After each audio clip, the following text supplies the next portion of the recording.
ನಮಸ್ಕಾರ. ಪಾದರಸ ದ್ರವ ಸ್ಥಿತಿಯಲ್ಲಿ ಏಕಿದೆ? ಸಾಪೇಕ್ಷವಾದದ ಉತ್ತರ. ಪ್ರತಿ ನಿಯಮಕ್ಕೂ ಒಂದು ಅಪವಾದ ಇರ್ತದೆ. ಇದಕ್ಕೆ ಅತ್ಯುತ್ತಮವಾದ ಉದಾಹರಣೆ ಅಂತ ಹೇಳಿದ್ರೆ ಪಾದರಸ. ಪಾದರಸ ಒಂದು ಲೋಹವಾಗಿದ್ದರೂ ಕೂಡ ಅದು ಸಾಮಾನ್ಯ ಕೋಣೆಯ ತಾಪಮಾನದಲ್ಲಿ ದ್ರವ ಸ್ಥಿತಿಯಲ್ಲಿರ್ತದೆ ಅನ್ನುವ ಹೇಳಿಕೆಯನ್ನು ನಾವು ಅನೇಕ ಸಲ ಕೇಳಿರ್ತೀವಿ. ಇದನ್ನು ಪ್ರೌಢಶಾಲೆಯಲ್ಲೂ ಕೂಡ ಕೇಳಿರ್ತೀವಿ. ಇಂಥ ಹೇಳಿಕೆ ಪಾದರಸ ಏಕೆ ಸಾಮಾನ್ಯ ತಾಪಮಾನದಲ್ಲಿ ದ್ರವ ಸ್ಥಿತಿಯಲ್ಲಿರ್ತದೆ ಅನ್ನೋದಕ್ಕೆ ಉತ್ತರವನ್ನು ಕೊಡೋದಿಲ್ಲ. ಗ್ಯಾಲಿಯಂ ಲೋಹ ಕೂಡ ಘನ ರೂಪದಲ್ಲಿದ್ದರೂ ಕೂಡ ಅದನ್ನು ಕೈಯಲ್ಲಿ ಸ್ವಲ್ಪ ಬೆಚ್ಚಗೆ ಮಾಡಿದರೆ ಅದು ಕರಗೋಗುತ್ತೆ. ಆದರೆ ಕೊಠಡಿ ತಾಪಮಾನದಲ್ಲಿ ದ್ರವವಾಗಿರುವ ಏಕೈಕ ಲೋಹ ಪಾದರಸ. ಹಿಮದೊಳಗೆ ಇಟ್ಟರೂ ಕೂಡ ಪಾದರಸ ದ್ರವವಾಗಿಯೇ ಇರ್ತದೆ. ರಸಾಯನ ಮತ್ತು ಭೌತ ವಿಜ್ಞಾನಿಗಳು ಬಹಳ ಹಿಂದಿನಿಂದಲೂ ಚಿನ್ನ ಅಥವಾ ಇತರ ಮೂಲ ಧಾತುಗಳಿಗೆ ಹೋಲಿಸಿದರೆ ಪಾದರಸದ ಪ್ರಮಾಣಗಳ ನಡುವೆ ಸೆಳೆತದ ಬಲಗಳು ಅಂದರೆ ಆಕರ್ಷಣಾ ಬಲಗಳು ದುರ್ಬಲ ಆಗಿರೋದ್ರಿಂದ ಅದು ದ್ರವ ರೂಪದಲ್ಲಿರ್ತವೆ ಅನ್ನೋ ವಿವರಣೆಯನ್ನು ನೀಡಿರ್ತಾರೆ. ಆದರೆ ಪಾದರಸದ ಕರಗುವ ತಾಪಮಾನ -39 ಡಿಗ್ರಿ ಸೆಂಟಿಗ್ರೇಡ್, ಅಂದರೆ ನೀರು ಗಟ್ಟಿಯಾಗುವ ತಾಪಮಾನಕ್ಕಿಂತ -39 ಡಿಗ್ರಿ ಸೆಂಟಿಗ್ರೇಡ್ ಕೆಳಗಡೆ ಪಾದರಸ ತನ್ನ ಘನಸ್ಥಿತಿಯನ್ನು ಕಳೆದುಕೊಳ್ತಿದೆ. ಇದು ಏಕೆ ಅನ್ನೋದಕ್ಕೆ ಕಾರಣವನ್ನು ಲೆಕ್ಕಾಚಾರಗಳ ಮೂಲಕ ತೋರಿಸೋದಕ್ಕೆ ವಿಜ್ಞಾನಿಗಳಿಗೆ ಆಗಿರಲಿಲ್ಲ. ಪಾಲ್ ಡಿರಾಕ್ ಕ್ವಾಂಟಮ್ ಮೆಕ್ಯಾನಿಕ್ಸನ್ನು ಐನ್ಸ್ಟೀನ್ಸ್ ವಿಶೇಷ ಸಾಪೇಕ್ಷತಾ ಸಿದ್ಧಾಂತದೊಂದಿಗೆ ಜೋಡಿಸಿ ಸಾಪೇಕ್ಷತಾ ಕ್ವಾಂಟಮ್ ಮೆಕ್ಯಾನಿಕ್ಸನ್ನು ಸ್ಥಾಪನೆ ಮಾಡ್ತಾರೆ.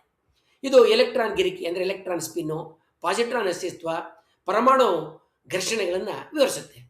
ಹಾಗೆಯೇ ಪರಮಾಣುಗಳ ಮಟ್ಟದಲ್ಲಿ ನಡೆಯುವ ರಾಸಾಯನಿಕ ಕ್ರಿಯೆಗಳನ್ನ ಕೂಡ ವಿವರಿಸೋದಕ್ಕೆ ಇದು ಸಿದ್ಧವಾಗುತ್ತೆ. ಆದರೂ ಕೂಡ ರಸಾಯನ ವಿಜ್ಞಾನದಲ್ಲಿ ಹೆಚ್ಚಿನ ಸಮಸ್ಯೆಗಳನ್ನು ಪರಿಹರಿಸೋದಕ್ಕೆ ಸಾಪೇಕ್ಷತಾ ಪರಿಣಾಮಗಳನ್ನ ಪರಿಗಣಿಸಬೇಕಾಗಿಲ್ಲ. ಸೂಕ್ಷ್ಮ ಮಟ್ಟದಲ್ಲಿ, ಪರಮಾಣುಕ ಮಟ್ಟದಲ್ಲಿ ಸಾಪೇಕ್ಷತಾ ಪರಿಣಾಮಗಳಿರೋದಿಲ್ಲ ಅನ್ನುವ ಅಭಿಪ್ರಾಯ ಇರ್ತದೆ. ಹಾಗೆಯೇ ಸಾಪೇಕ್ಷತಾವಾದ ತಿಳಿಸ್ತಕ್ಕಂಥ ಪರಿಣಾಮಗಳನ್ನ ಬಳಸದೆ ರಸಾಯನ ವಿಜ್ಞಾನಿಗಳು ಬಹುತೇಕ ಎಲ್ಲ ರಾಸಾಯನಿಕ ಕ್ರಿಯೆಗಳನ್ನು ವಿವರಿಸ್ತಾರೆ. ಆದರೆ ಪಾದರಸ ಸಾಮಾನ್ಯ ಅಂದರೆ ಕೋಣೆಯ ತಾಪಮಾನದಲ್ಲಿ ಏಕೆ ದ್ರವ ಸ್ಥಿತಿಯಲ್ಲಿ ಇರ್ತದೆ ಅನ್ನೋದಕ್ಕೆ ಕಾರಣಗಳನ್ನ ಅವರಿಗೆ ಕೊಡೋದಾಗೋದಿಲ್ಲ. ನಾವು ಮೂಲಭೂತ ವಿಷಯಗಳಿಗೆ ಹೋಗಿ ಹಿಂದಿರುಗಿ ನೋಡೋಣ. ಪಾದರಸ ಒಂದು ಲೋಹ, ಅಂದರೆ ಅದು ಚಿನ್ನ, ಸತ್ತು ಮತ್ತು ಕ್ಯಾಡ್ಮಿಯಂನಂತಹ ಇತರ ಲೋಹಗಳ ಜೊತೆಗೆ ಆವರ್ತಕ ಕೋಷ್ಟಕದಲ್ಲಿ ಅಂದರೆ ಪೀರಿಯಾಡಿಕ್ ಟೇಬಲ್ನಲ್ಲಿ ಮಧ್ಯಭಾಗದಲ್ಲಿ ಕಾಣಿಸ್ಕೊಳ್ಳುತ್ತೆ. ವಾಸ್ತವವಾಗಿ ಇದು ಸತ್ತು ಮತ್ತು ಕ್ಯಾಡ್ಮಿಯಂನಂತೆಯೇ ಒಂದೇ ಗುಂಪಿನಲ್ಲೈತೆ ಮತ್ತು ಇದು ಅವುಗಳಿಂದ ಹೆಚ್ಚು ಭಿನ್ನ ಆಗಿರೋದಕ್ಕೂ ಕೂಡ ಸಾಧ್ಯ ಇಲ್ಲ. ಸತ್ತು ಮತ್ತು ಕ್ಯಾಡ್ಮಿಯಂ ಕೋಣೆಯ ತಾಪಮಾನದಲ್ಲಿ ದ್ರವಗಳಲ್ಲ ಮತ್ತು ಅವು ಪಾದರಸಕ್ಕಿಂತ ಬಹಳ ವಿಭಿನ್ನವಾದ ರೂಪದಲ್ಲಿ ಸ್ಫಟಿಕೀಕರಣಗೊಳ್ತವೆ, ಅಂದರೆ ಕ್ರಿಸ್ಟಲೈಸೇಷನ್ ಆಗ್ತವೆ. ಇದರ ಜೊತೆಗೆ ಪಾದರಸ ಆವರ್ತಕ ಕೋಷ್ಟಕದಲ್ಲಿ ಚಿನ್ನದ ಪಕ್ಕದಲ್ಲೈತೆ. ಆದರೆ ಅವೆರಡರ ಗುಣಲಕ್ಷಣಗಳು ಸಂಪೂರ್ಣವಾಗಿ ಬೇರೆಯೇ ಆಗಿದ್ದಾವೆ. ಪರಮಾಣುಗಳಲ್ಲಿ ಎಲೆಕ್ಟ್ರಾನ್ಗಳು SP, D ಮತ್ತು F ಅನ್ನುವ ಕಕ್ಷೆಗಳಲ್ಲಿ ಸುತ್ತುತ್ತಾ ಇರ್ತವೆ ಮತ್ತು ಇವೆಲ್ಲವೂ ವಿಭಿನ್ನ ಕ್ವಾಂಟಮ್ ಸಂಖ್ಯೆಗಳು ಮತ್ತು ವಿಭಿನ್ನ ಆಕಾರದ ಸುತ್ತುವ ಕಕ್ಷೆಗಳಿಂದ ಬೇರ್ಪಡಿಸಲ್ಪಟ್ಟಿರ್ತವೆ. ಲೋಹಗಳು ಗಮನಾರ್ಹವಾಗಿ ಡಿ ಕಕ್ಷೆಯಲ್ಲಿರುವ ಎಲೆಕ್ಟ್ರಾನ್ಗಳಿಂದ ನಿರೂಪಿಸಲ್ಪಡ್ತವೆ. ಅಂದರೆ ಯಾವುದೇ ಎಲೆಕ್ಟ್ರಾನ್ಸ್ ಕಕ್ಷೆಯಲ್ಲಿ ಅದರ ಸಾಮರ್ಥ್ಯದ ಸಂಖ್ಯೆ ಎಲೆಕ್ಟ್ರಾನ್ಗಳಿದ್ದರೆ ಆ ಧಾತು ವಿಶೇಷ ಸ್ಥಿರತೆಯನ್ನು ಅಂದರೆ ಸ್ಟೆಬಿಲಿಟಿಯನ್ನು ಸೂಚಿಸುತ್ತದೆ. ಪಾದರಸವನ್ನು ಅದರ ನೆರೆಹೊರೆಯ ಧಾತುಗಳಿಂದ ಪ್ರತ್ಯೇಕಿಸುವ ಏಕೈಕ ಸಂಗತಿ ಅಂತ ಹೇಳಿದರೆ ಅದರಲ್ಲಿ 6s ಕಕ್ಷೆಯಲ್ಲಿ ಎಲೆಕ್ಟ್ರಾನ್ಗಳು ತುಂಬಿರ್ತವೆ. ಈ ಎಲ್ಲ ಸಂಗತಿಗಳು ಗೊತ್ತಿದ್ರೂ ಕೂಡ ಪಾದರಸ ಸಾಮಾನ್ಯ ಕೋಣೆಯ ತಾಪಮಾನದಲ್ಲಿ ಏಕೆ ದ್ರವ ಸ್ಥಿತಿಯಲ್ಲಿ ಇರ್ತದೆ ಅನ್ನೋದಕ್ಕೆ ವಿವರಣೆಗಳಿರಲಿಲ್ಲ. ಆಗ್ನೇಯ ಮಂಡಲಿಕೆ ಶೇಮಿ ಅನ್ನುವ ವೈಜ್ಞಾನಿಕ ಪತ್ರಿಕೆ 18 ಜೂನ್ 2013 ಅದರ ಪತ್ರಿಕೆಯಲ್ಲಿ ಬಂದಿರತಕ್ಕಂಥ ಒಂದು ಲೇಖನದಲ್ಲಿ ಡಾಕ್ಟರ್ ಫ್ಲರೆಂಟ್ ಕ್ಯಾಲ್ವೋ, ಡಾಕ್ಟರ್ LK ಪಾಲ್ ಮತ್ತು ಡಾಕ್ಟರ್ ಮೈಕೇಲ್ ವರ್ಮೆಟ್ ಮತ್ತು ಪ್ರೊಫೆಸರ್ ಡಾಕ್ಟರ್ ಪೀಟರ್ ಶವರ್ಡೆಫೆಸ್ ಅಂತಕ್ಕಂಥ 4 ಜನ ವಿಜ್ಞಾನಿಗಳು evidence for low temperature melting of mercury owing to relativity ಅಂತ ಒಂದು ಲೇಖನವನ್ನು ಪ್ರಕಟಿಸಿದ್ದಾರೆ. ಈ ಲೇಖನದಲ್ಲಿ ಐನ್ಸ್ಟೀನ್ ಸಾಪೇಕ್ಷವಾದ ಬಳಸಿ ಪಾದರಸ ಸಾಮಾನ್ಯ ಕೋಣೆಯ ತಾಪಮಾನದಲ್ಲಿ ಏಕೆ ದ್ರವ ಸ್ಥಿತಿಯಲ್ಲಿರ್ತದೆ ಅನ್ನೋದಕ್ಕೆ ಅವರು ವಿವರಣೆಯನ್ನು ಕೊಟ್ಟಿದ್ದಾರೆ. ಯಾವುದೇ ಧಾತುವಿನ ಅಂದರೆ ಎಲಿಮೆಂಟ್ನ ಪರಮಾಣು ಧನವಿದ್ಯುತ್ ಆವಿಷ್ಟ ಅಂದರೆ ಪಾಸಿಟಿವ್ ಚಾರ್ಜ್ ಹೊಂದಿದ ಪ್ರೋಟಾನ್ಗಳ ಬೀಜ ಅಂದರೆ ಕೇಂದ್ರದ ನ್ಯೂಕ್ಲಿಯಸ್ನ ಹೊಂದಿರ್ತದೆ. ಅದರ ಸುತ್ತ ಋಣ ವಿದ್ಯುತ್ ಅಂದರೆ ನೆಗೆಟಿವ್ ಚಾರ್ಜ್ನ ಆವಿಷ್ಟ ಹೊಂದಿರತಕ್ಕಂಥ ಎಲೆಕ್ಟ್ರಾನ್ಗಳು ಸುತ್ತುತ್ತಾ ಇರ್ತವೆ. ಸದ್ಯಕ್ಕೆ ಎಲೆಕ್ಟ್ರಾನ್ ಅಲೆಯೇ ಇಲ್ಲ ಕಣವ ರೂಪವೇ ಅಂತಕ್ಕಂಥ ವಾದವನ್ನು ಬದಿಗಿರಿಸಿ ವಿವರಣೆಯ ಸರಳತೆಯಾಗಿ ನಾವು ಅದನ್ನು ಕಣ ಅಂತ ಲೆಕ್ಕಕ್ಕೆ ತಗೋಬಹುದು. ಯಾಕಂದರೆ ಸಾಪೇಕ್ಷವಾದ ಕಣ ಮತ್ತು ಅಲೆ ಎರಡರ ಸ್ಥಿತಿಯಲ್ಲಿರುವ ಎಲೆಕ್ಟ್ರಾನ್ಗಳು ಕೂಡ ವಿವರಣೆಯನ್ನು ಕೊಡಬಹುದು. ಜಲಜನಕ ಹೈಡ್ರೋಜನ್ ಅಂತ ಹಗುರ ಅಣುವಿನಲ್ಲಿ ಒಂದು ಪ್ರೋಟಾನ್ ಮಾತ್ರ ಇರೋದ್ರಿಂದ ಎಲೆಕ್ಟ್ರಾನ್ಗಳು ನಿಧಾನವಾಗಿ ಸುತ್ತುತ್ತವೆ. ಆದರೆ ಆವರ್ತಕ ಕೋಷ್ಟಕದಲ್ಲಿ ಪೀರಿಯಾಡಿಕ್ ಟೇಬಲ್ನಲ್ಲಿ ಕೆಳಗೆ ಸಾಗಿದಂತೆ ಧಾತುಗಳ ಪರಮಾಣುಗಳ ತೂಕ ಹೆಚ್ಚುತ್ತಾ ಹೋಗ್ತದೆ. ಪರಮಾಣು ಬೀಜದಲ್ಲಿ ಪ್ರೋಟಾನ್ ನ್ಯೂಟ್ರಾನ್ಗಳ ಸಂಖ್ಯೆ ಹೆಚ್ಚಾದಷ್ಟು ಅವನ್ನ ಸುತ್ತುತ್ತಾ ಇರ್ತಕ್ಕಂಥ ಎಲೆಕ್ಟ್ರಾನ್ಗಳನ್ನ ಅವು ತಮ್ಮ ಹತ್ರ ಅಂದರೆ ಬೀಜದತ್ತ ಸೆಳೆದುಕೊಳ್ತಕ್ಕಂಥ ಸೆಳೆತ ಆಕರ್ಷಣೆ ಹೆಚ್ಚುತ್ತೆ.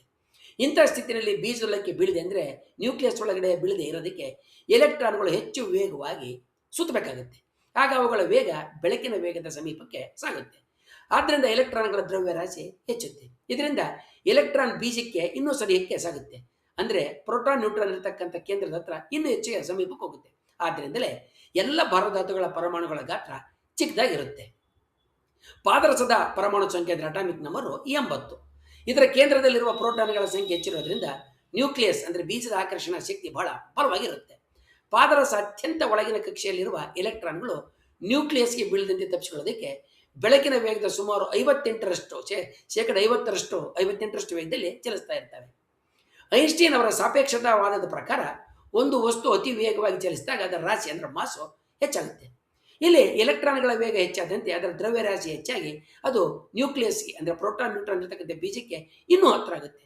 ಈ ಸಾಪೇಕ್ಷತಾ ಪರಿಣಾಮದಿಂದಾಗಿ ಪಾದರಸದ 6s ಕಕ್ಷೆಯ ಎಲ್ಲ ಎಲೆಕ್ಟ್ರಾನ್ಗಳು ನ್ಯೂಕ್ಲಿಯರ್ಗೆ ಬಹಳ ಸಮೀಪಕ್ಕೆ ಬರ್ತವೆ ಮತ್ತು ಅಲ್ಲಿನೇ ಗಟ್ಟಿಯಾಗಿ ಬಂಧಿಸಲ್ಪಡ್ತವೆ, ಹಿಡ್ಕೊಳ್ಪಡ್ತವೆ. ಈ ಕಾರಣದಿಂದಾಗಿ ಪಾದರಸದ ಒಂದು ಪರಮಾಣು ತನ್ನ ಎಲೆಕ್ಟ್ರಾನ್ಗಳನ್ನ ಇನ್ನೊಂದು ಪಾದರಸದ ಪರಮಾಣುವಿನ ಜೊತೆಗೆ ಹಂಚಿಕೊಳ್ಳೋದಿಲ್ಲ, ಅಂದರೆ ಬಾಂಡಿಂಗ್ ಬರೋದಿಲ್ಲ, ಬಂಧ ಬರೋದಿಲ್ಲ. ಪಾದರಸದ ಪರಮಾಣುವಿನ ಎಲೆಕ್ಟ್ರಾನ್ಗಳ ನ್ಯೂಕ್ಲಿಯಸ್ಗೆ ಸಮೀಪದಲ್ಲಿರೋ ತನಕ ಅವು ಇತರ ಪಾದರಸದ ಪರಮಾಣುಗಳ ನಡುವೆ ಲೋಹೀಯ ಬಂಧ ಅಂದರೆ ಮೆಟಾಲಿಕ್ ಬಾಂಡಿಂಗ್ನ ಹೊಂದಿದ್ರೂ ಕೂಡ ಅದು ಬಹಳ ದುರ್ಬಲವಾಗಿರ್ತದೆ. ಒಂದು ಧಾತು ಅಂದರೆ ಎಲಿಮೆಂಟ್ ಘನಸ್ಥಿತಿನಲ್ಲಿ ಇರೋದಕ್ಕೆ ಅದರ ಪರಮಾಣುಗಳ ನಡುವೆ ಬಲವಾದ ಸೆಳೆತ ಆಕರ್ಷಣೆ ಇರಬೇಕು, ಅವು ಒಂದನ್ನೊಂದು ಬಂಧಿಸಬೇಕು. ಆದರೆ ಪಾದರಸದ ವಿಚಾರದಲ್ಲಿ ಈ ಆಕರ್ಷಣೆ ಬಹಳ ಕಡಿಮೆ ಇರೋದ್ರಿಂದ ಕೋಣೆಯ ತಾಪಮಾನದಲ್ಲಿ ಸಿಗುವ ಅಲ್ಪ ಉಷ್ಣತೆಯೇ ಈ ಬಂಧವನ್ನು ಮುರಿಯೋದಕ್ಕೆ ಸಾಕಾಗುತ್ತೆ. ಹೀಗಾಗಿ ಪಾದರಸ ಘನರೂಪಕ್ಕೆ ಬರೋ ಬದಲು ದ್ರವರೂಪದಲ್ಲಿ ಉಳಿಯುತ್ತೆ. ಸಾರಾಂಶ ರೂಪದಲ್ಲಿ ನಾವು ಹೇಳ್ಬೋದಾದರೆ ಪಾದರಸದ ಎಲೆಕ್ಟ್ರಾನ್ಗಳ ಮೇಲೆ ಸಾಪೇಕ್ಷತಾ ಪರಿಣಾಮ ಬೀರೋದ್ರಿಂದ ಅವು ಬೀಜಕ್ಕೆ ಅಂದರೆ ನ್ಯೂಕ್ಲಿಯಸ್ಗೆ ಹತ್ತಿರವಾಗಿ ನಿಷ್ಕ್ರಿಯ ವರ್ತನೆ ಅಂದರೆ ಇನರ್ಟ್ ಎಫೆಕ್ಟ್ನ ತೋರಿಸ್ತವೆ.